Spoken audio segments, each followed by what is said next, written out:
জানি আসবে আমার দিন, হবে সবকিছু রঙিন, খুশিতে নাচবে আসমান জমিন।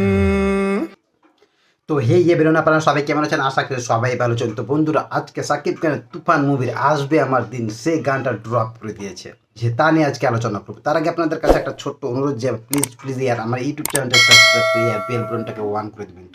তো বন্ধুরা, প্রথমে আপনাদের বলি যে আমাকে এই গানটা কেমন লেগেছে। তো বন্ধুরা, প্রথমে আপনাদের বলি আমাকে এই গানটা লেগেছে এক অসাধারণ লেগেছে বন্ধুরা। তো বন্ধুরা, আপনাদের মনে থাকবে যে এই সংটা আসবে আমার দিন, জানি আসবে আমার দিন, সাকিব খানের তুফান মুভির আসবে আমার দিন, এই সংটা রিলিজের আগে কেন আসলো না, রিলিজের পরে কেন আসলো?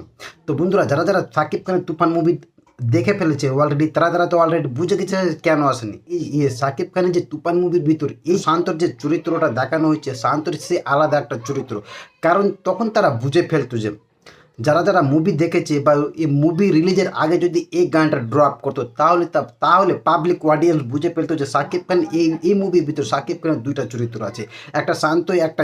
তো এই যে শান্ত চরিত্রটা তারা বেশিরভাগটা ভালোভাবে লুকানোর জন্য এই মুভির গানটা তারা ড্রপ করেছে, যে বাদ বাকি দুইটা গান লুকিয়েছে। এবং বাকি গানগুলো সাকিব খান তুফান মুভি যে বাকি গানগুলো অসাধারণ লেগেছে। এই গানগুলো একদম ওয়াল টাইম ব্লকবাস্টার হয়েছে বন্ধু। তুমি কোন শহরের মাইয়া গো, লাগে উড়াধুরা। সাকিব খানের যে তুফান মুভির যে গানগুলো অলরেডি ওয়ার্ল্ড টাইম ব্লকবাস্টার হয়েছে, এই গানগুলো কিন্তু মুভির যে কতটা হাইপ বাড়ায় আপনারা কল্পনা করতে পারবেন না। মুভির অসংখ্য লেভেলে হাইপ বাড়ায়। আর যে কথাটা বলছিলাম যে এই যে সাকিব খানের তুফান মুভির শান্তর যে চরিত্রের গানটা, এই শান্ত এখানে ডান্স করছে এবং তিনি নিজেকে আসবে আমার দিন এইভাবে তিনি নিজেকে প্রেজেন্ট করছে এবং তিনি যেভাবে ডান্স স্টেপ করছে, সাকিব খানের যে ইয়ং লুক দেখানো হয়েছে এবং সাকিব খান নিজে কল্পনা করছে যে তিনি নিজে গাড়িতে চড়ে আসছে এবং চারপাশে লোক দর্শক তার কাছে অটোগ্রাফ নেওয়ার জন্য লোকের ভিড় লেগে আছে। এই জন্য সাকিব খান সকলে মিলে হিন্দু মুসলমানের যে একটা আছে সকলকে সঙ্গে মিলিয়ে